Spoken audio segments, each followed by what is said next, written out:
Hello.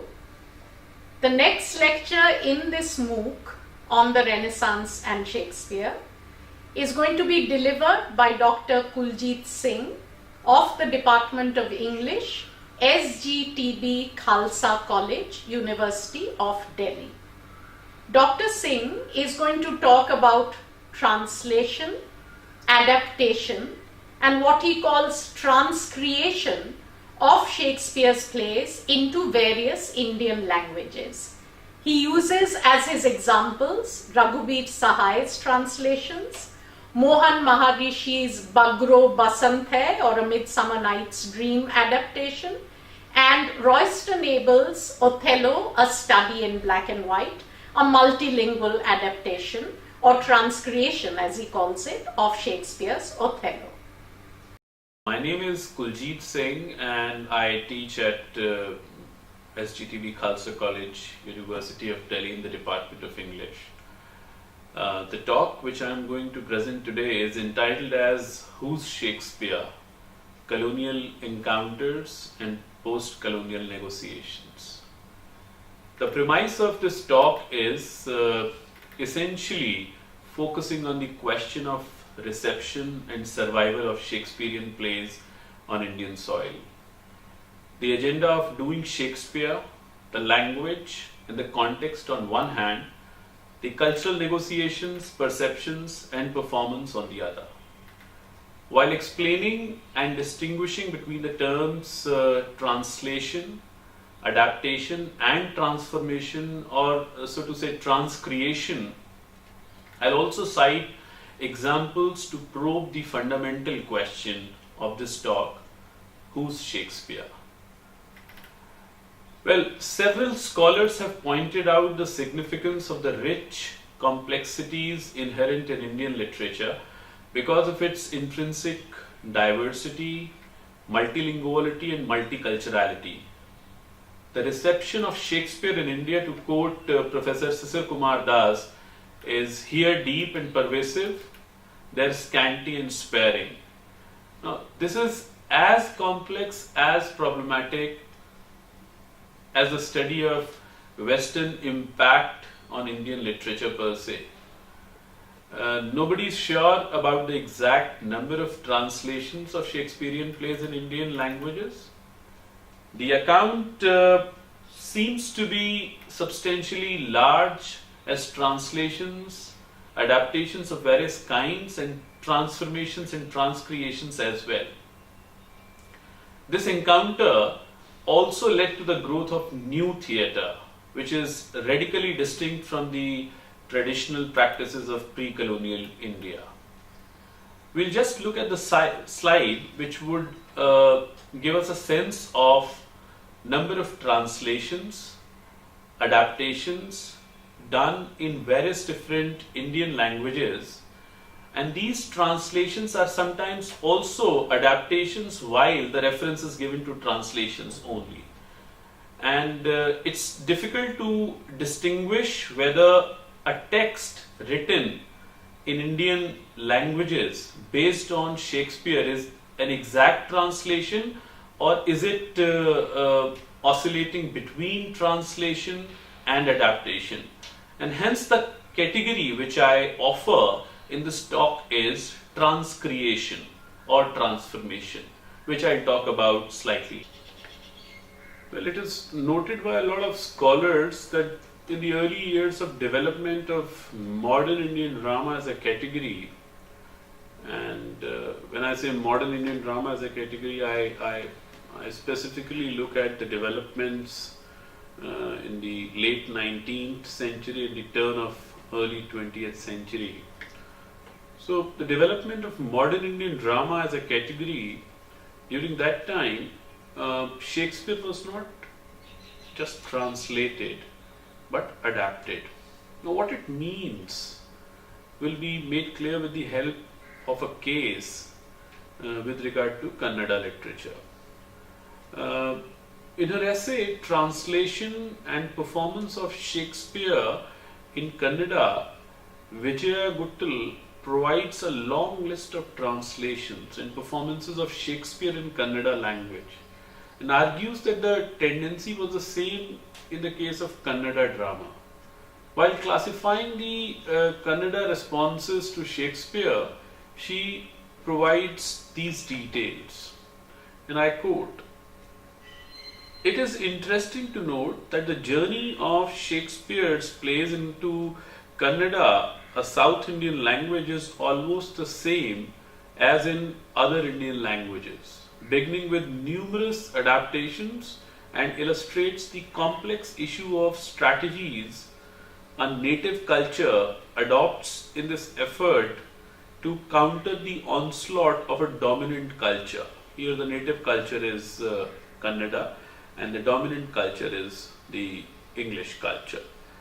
So broadly, three main phases may be identified in the appropriation of Shakespeare's plays into the Kannada literary culture through translation and adaptation, though the goals and strategies vary from one phase to another, and these phases are as follows. Number one, pre-Navodaya phase, which is Navodaya literally means Nav Uday, which means the new rise, and this is the Renaissance. This is also this could be translated as Renaissance. So pre-Navodaya, the phase which is from 1870s to 1920. The second phase is Navodaya, which is from 1920 to 1960, and the third phase is post-Navodaya, which is 1960 onwards. Now, it may be observed that if all plays of Shakespeare which came to Kannada by pre-Navodaya writers were adaptations, the Navodaya writers attempted literal translations, whereas post-Navodaya writers tried to achieve creative translations. Now, these are the three categories which are mentioned in these in this essay, while facing it out into three different broader chronologies in terms of time frames. One is adaptation, which happens in the pre-Navodaya phase, and then literal translations, which are taking place in the second phase called Navodaya 1920 to 1960, whereas post-Navodaya writers tried to achieve creative translations. Now the term itself is interesting. What do we mean by creative translations? While talking about three broader areas, I use the word transformation or transcreation. This term creative translation, to my mind, is very close to the third category, which is transformation and transcreation or transcreation.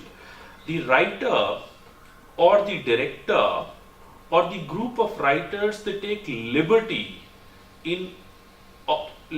with regard to the original text and create a text which is suiting the cultural, socio-economic, political milieu of their times.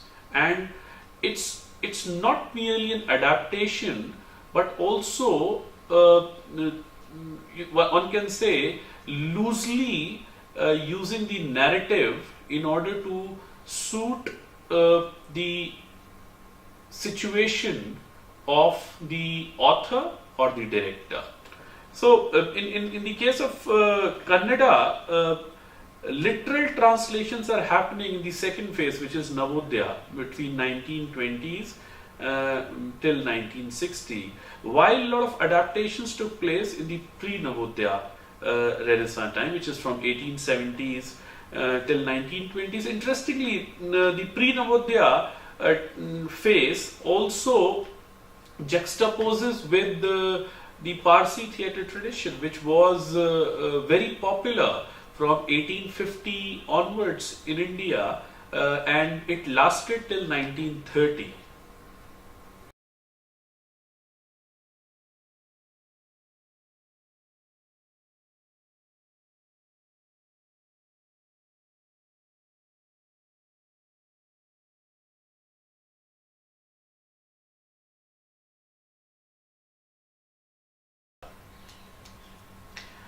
To start with, the first part of this talk is translation.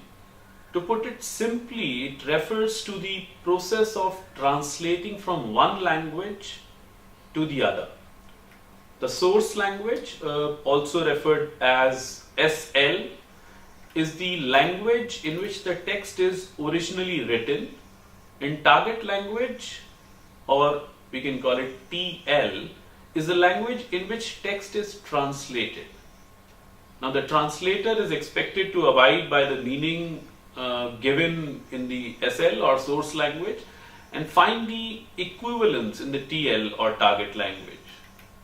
Undoubtedly, in any translation, a lot is lost, but translation is the only way to reach out to the larger cross-section of audiences or readers. For example, the Kannada translation of Shakespeare's A Midsummer Night's Dream, which is translated as Vasant Yamani Swapna Chamatkar by Vasudevacharya Kerur, is believed to be the closest one to the original. Another example of translation vis-a-vis dramatic literature would be John Osborne's Look Back in Anger, produced by National School of Drama, New Delhi, in 1970s, which was directed by Ibrahim Al-Qazi. The translation of this text, if one reads closely, retains each and every bit of it, including the original names of the character, along with retaining the social milieu exactly like the source text. Now, what is the director doing with the text is the question here. Is it a mere replication of the socio-political milieu of Britain in India? If that is what the director as author is expecting, it sets us in a different domain to ask different set of questions. But if the director is adapting it, it would lead to different set of questions. And this specific production, which was done in 1970s, deals with the political question, and the production on Indian stage, very specifically on Delhi stage, leads to a lot of important questions about the significance of doing a translation with Indian actors while retaining the original social, political, cultural milieu. The second part of the talk is adaptation. Now, as a process, adaptation is not just the transfer of linguistic equivalences from one language into the other, but it deals also with the transference of cultural contexts, images, metaphors, symbols, and motives. In recent years, adaptation studies has established itself as a discipline in its own right, separate from translation studies. The bulk of its activity to date has been restricted to literature and film departments, focusing on question of textual transfer and adaptation of text to film. It is, however, much more interdisciplinary and is not simply a case of transferring content from one medium to another. As I earlier said, the cultural contexts, the metaphors, the symbols, and the motives are of utmost importance when you adapt a text from one language to another. And in addition to this, the idea of cultural turn, quote unquote, in translation studies has prompted many scholars to consider adaptation as a form of intersemiotic translation. But what does it really mean, and how can we best theorize it? What are the semiotic systems that underlie translation and adaptation? These are the questions one would like to ask while closely reading the target text and comparing it with the source text. We can look at a couple of slides here, and you would see noted Indian theatre director Habib Tanvir's adaptation of Shakespeare's A Midsummer Night's Dream as Kamdev Ka Apna, Basant Ritu Ka Sapna, translated as The Love God's Own, A Springtime Dream, done in 1993. It is an appropriate example of adaptation. Now, with the tribal actors speaking in Chhattisgarhi, which is the language of central India, in the Nach theatre tradition, the adaptation has transposed the richness of the imagery into an Indian idiom without sacrificing the fluency of the verse, while retaining the narrative of the Shakespearean. Kamdev Ka Apna, Basant Ritu Ka Sapna. That's the title of Habib Tanvir's adaptation of Midsummer Night's Dream.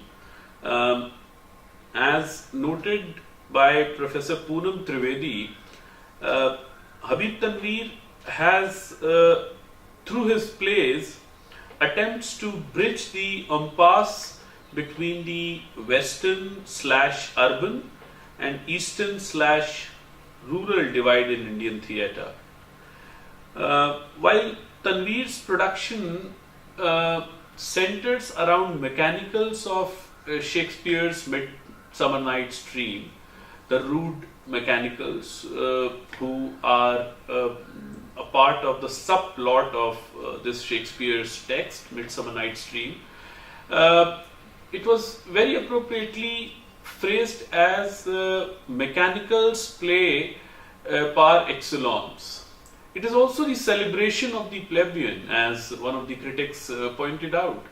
The production achieved equal acclaim, if not more, like the Peter Brook's spark-breaking production in the 70s, which has the dazzling white box of a stage with coiled wires to represent the forest, actors on stilts, the fairies on trapeze.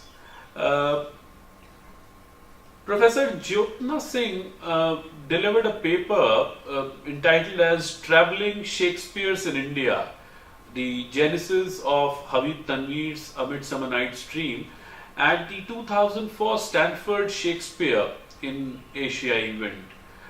Here are a few valuable comments which are culled from the same essay. I quote, "The rich interaction between Tanvir's urban and modern consciousness and the folk styles and forms is perhaps best exemplified by his adaptation of A Midsummer Night's Dream called Kamdev Ka Apna, Basant Ritu Ka Sapna." In this version, he worked closely to the original text, writing songs that reproduce the rich imagery and humor of Shakespeare's poetry. Tanvir does not create a hierarchy by privileging his own educated consciousness as poet cum playwright over the unschooled creativity of his actors, who are rustics coming from Chhattisgarh. In the Naya theatre methods, actors thrived on improvisation and spontaneity. I pointed out the idea of improvisation where text is not fixed, text is suggested. Actors mold the text and creates their own line. Kamdev Ka Apna was planned initially as a multilingual and cross-cultural piece, originally planned for British actors in the royal and urban roles, speaking, actors who were speaking English, alongside the mechanicals played by rustic members of the Naya theatre from the central Indian region of Chhattisgarh. The play incorporates the North Indian musical folk theatre form of Nautanki. When money dried up, the British actors were replaced by Indians from Delhi, but the play focuses on the tribal workmen and the world of nature with a critique of elite culture while extending Shakespeare's original, but this is what couple of reviewers argue, but others may think it captures a similar affection for simple modes of dramatic representation as found in Midsummer Night's Dream. Now, in this production in 1994, 95, 98 and 99, reviewers uniformly acknowledged the success of the performance. The dramaturgy and stagecraft of this production are both simple and contemporary and yet close to the Elizabethan staging connections. As one reviewer notes, Cognate Kapner is played on a bare stage, the only element of set being a handheld, beautifully embroidered half curtain which sometimes reveals, sometimes hides, and sometimes becomes a backdrop to the action.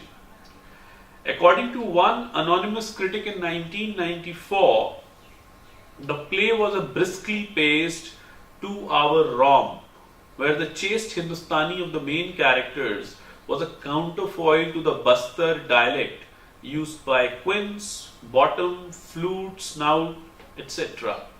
The minimal use of stage props enabled the play to proceed without interruptions, for changes of scene and the open stage is well utilized by the tribal dancers of Bastar, who, while far removed from Shakespearean ethos, are not an incongruity.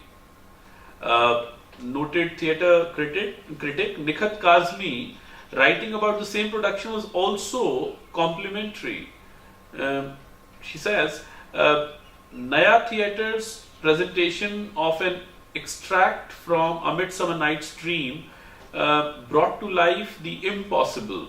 Here was a gripping rendition of Shakespeare with no ornate sets, no pendulous costumes, just a bare stage where 2 white muslin sheets celebrated the mysterious folds of a charmed wood, a posy of gossamer flowers defined the impressible magic of Puck, the elfin devil, and a Nautanki style of dialogue rendition created a native flavor that would match the quaint demagogy of the Avon bard. The focus was on the supposed subplot where the main protagonists are Oberon, Titania, Puck, and a bunch of amateur actors who set out to rehearse a play in the wide open silence of the forest. It was the engrossing simplicity of Habib Tanvir's direction that shone through. Now, if you look at the responses from the theatre critics for Habib Tanvir's Cognate Kapner Basant Ritu Ka Sapna, one can clearly understand that Habib's intent is not to cater to or succumb to the original text, but rather recreate something which is close to the Chhattisgarhi dialect of his actors, and also the kind of training Habib Sahab had undergone, give him a discipline of the West, but he never applied the pedagogy of the West on these actors. And if you look at the life history of Habib Sahab from 1940s onwards, after his graduation and education in theatre from Royal Academy of Dramatic Arts, and subsequently leaving Mumbai, coming to Delhi to create his own theatre, he tried various ways to do theatre, using actors who are urban, educated, middle class, but he himself suggested that he could not produce the theatre which he wanted to. he only realized when he asked his theatre actors from the rural background, when he allowed his theatre actors from the rural background to do theatre in their own language. And that's where Habib's idiom of theatre was created. Compare the idea of translation and adaptation with regard to the first two parts of the talk. We can infer that translation could be word-to-word translation, while adaptation looks at the deeper nuances, including symbology, metaphors, images, and motifs of the source text, and tries to find the cultural equivalence of the same in the target language or the target text which one is endeavoring to translate. Now, very interestingly, there's a third category which I would like to propose in this talk called transformation or transcreation. To my mind, transformation or transcreation could also mean loose adaptation.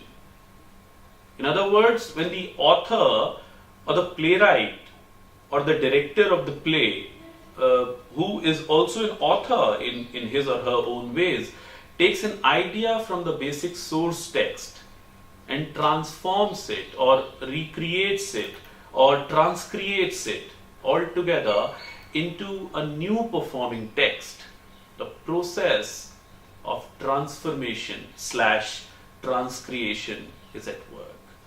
A lot many times the written text undergoes substantial change when it is explored on the floor during rehearsals.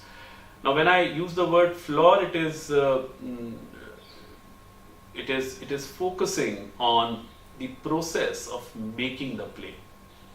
A text which has been provided by the author is being explored by the actors along with the director on the floor, and that's what I mean when I say it's explored on the floor during rehearsals.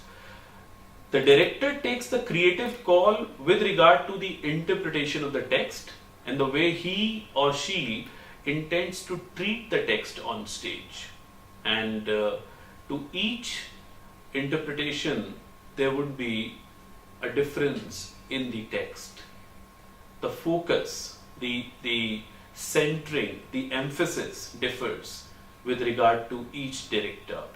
An exceptionally apt example of this category, transformation or transcreation, is the 1997 performance of Bagro Basant Hai by eminent theatre director Mohan Maharishi for the prestigious National School of Drama, which is based on the translation of William Shakespeare's play A Midsummer Night's Dream, written in 1595, in Hindi as Fagun Mela, which may be translated as the Spring Fair, and this may not be the exact translation, but loosely one can say the Spring Fair.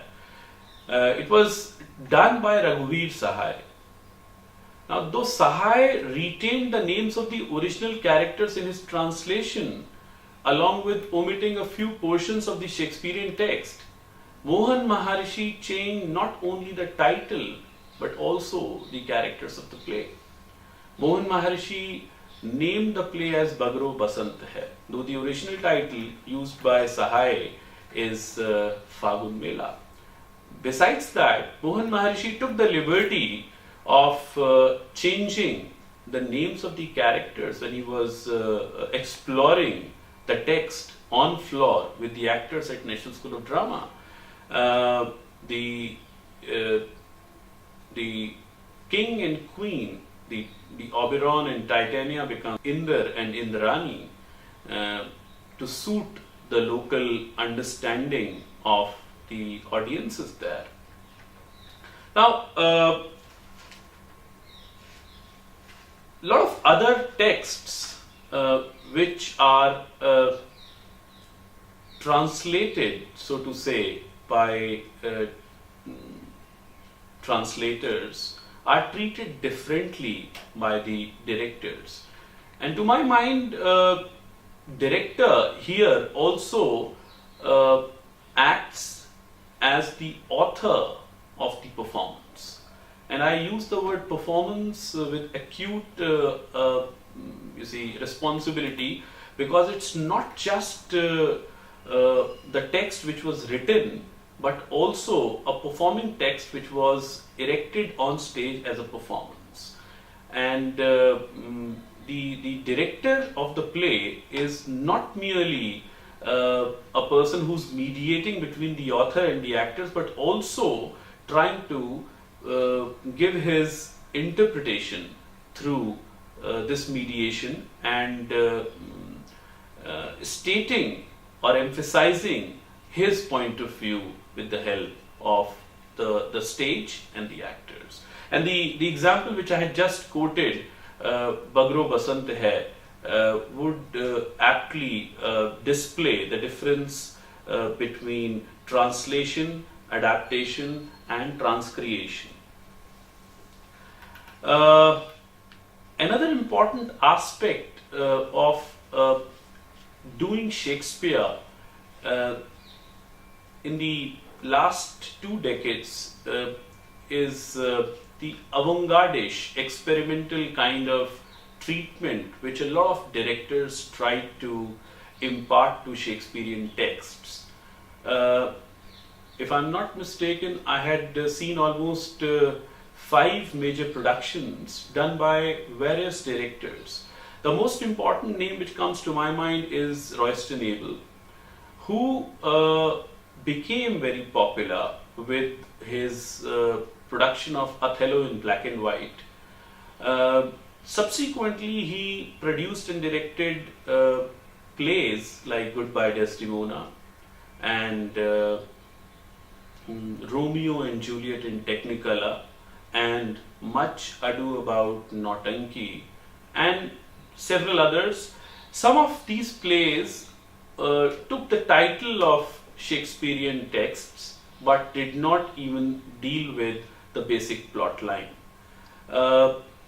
The major production by Royston Abel, which travelled far and wide, is Othello in black and white. Let's try to look at the idea with which Roy is negotiating with Shakespeare's Othello and creating his own version of Othello in black and white. Now, this National School of Drama graduate, Royston Abel, in his play within a play, Othello in black and white, takes William Shakespeare's Othello and places it in a company of Indian actors who do English theatre.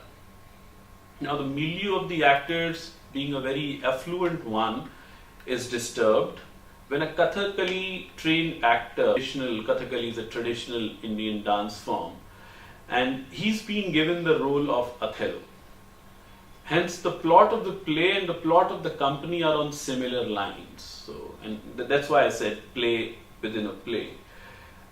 This gives Othello, a play in black and white, the magic of Shakespeare entering into the life of the actors, where the lines of acting and the lines of living get crossed to create various different sparks of theatricality. An English theatre company based in New Delhi invites a guest director for their upcoming production of Othello. That will be an interpretation of this Shakespeare's tragedy using the traditional Indian dance form Kathakali.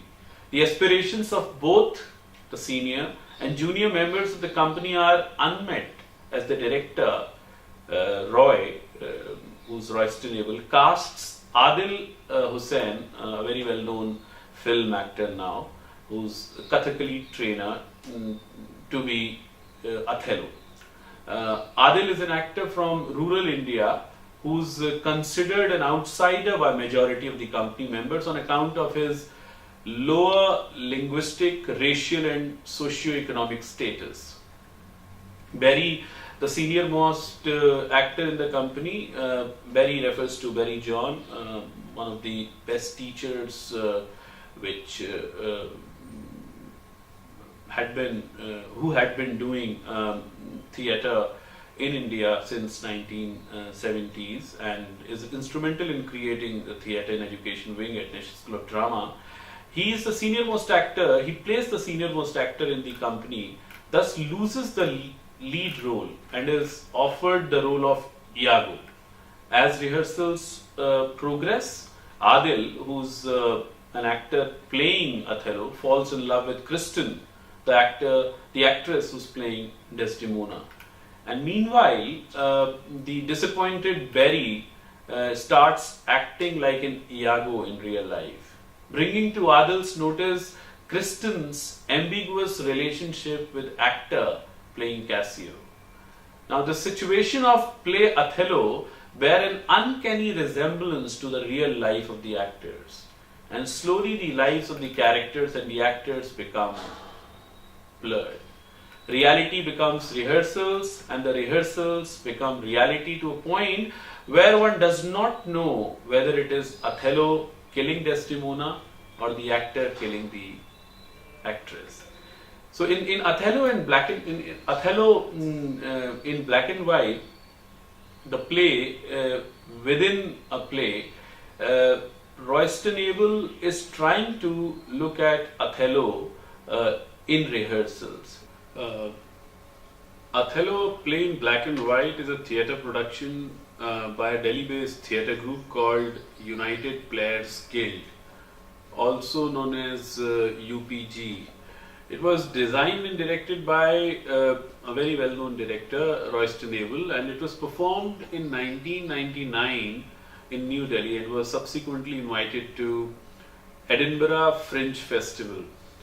Now, this play within a play was a complete departure from the hitherto Indian performances of Shakespeare. All actors in black costumes. It was set in a rehearsal space with minimal props and sets. This experimental avant-garde-ish production also represented the economic crisis of the theatre artists and groups. Sponsors backing out, the process and politics of actors on and off stage, conflict between the actors in real life. Now, these all build up a dramatic tension which powerfully oscillates between the stage reality and real reality. And hence, it was a play within a play. Now, what is this play trying to achieve by all this? Or shall we say, what is the director, Royston Abel, trying to achieve with all this? To probe it further, I would be quoting two important points from an essay by Professor Sarmishta Panja entitled as Not Black and White but Shades of Grey, Shakespeare in India, with regard to Royston Abel's production Othello in Black and White. I quote, "The production was a departure not only from the UPG's previous performances, UPG is United Players Guild, but also from the previous Indian productions of Shakespeare. Indian productions of Shakespeare fall into two broad groups, productions in English and adaptations of Shakespeare in the Indian languages. Now, the latter may be further subdivided into two groups: performances which follow Shakespeare's texts faithfully, translating only the language, and performances which radically adapt the Shakespearean text.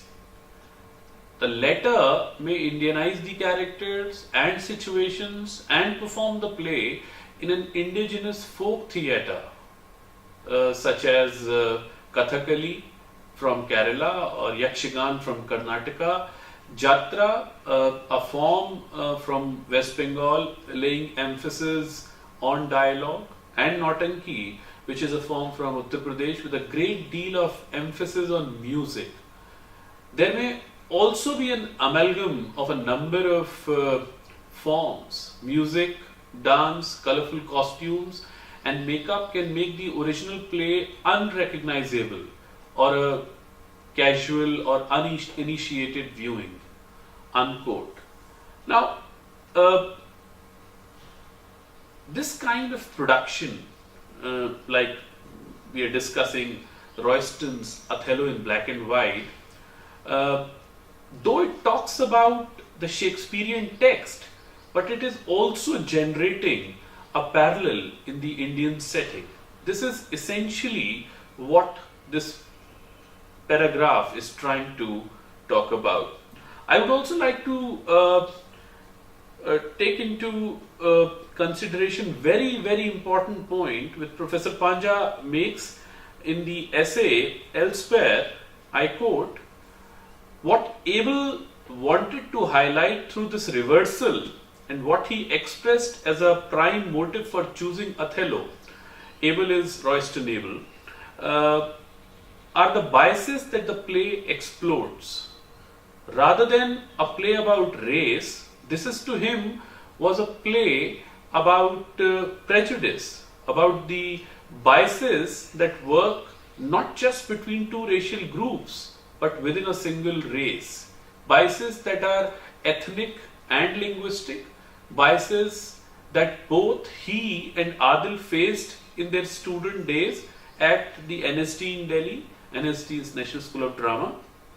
They were both marginalized, marked as outsiders in a construction of pan-Indian as North Indian culture.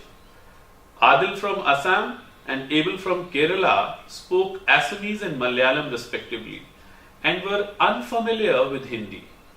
In a national institution that molds and markets the Hindi-speaking theatre person, they had no role. These experiences made Abel determined to do a production that revealed how, as he puts in a newspaper interview, we are more white than the whites. So, whose Shakespeare is this? And which Shakespeare are we intending to do?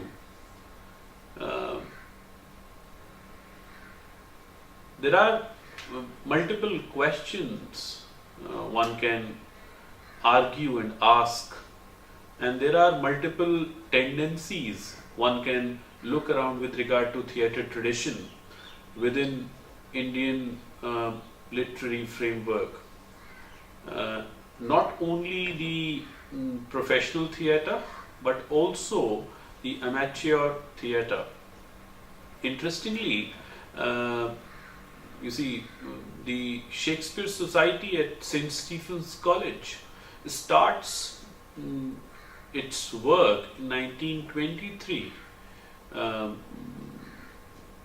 And the premise of doing only Shakespearean play at St. Stephen's College, University of Delhi, is an interesting segment to explore.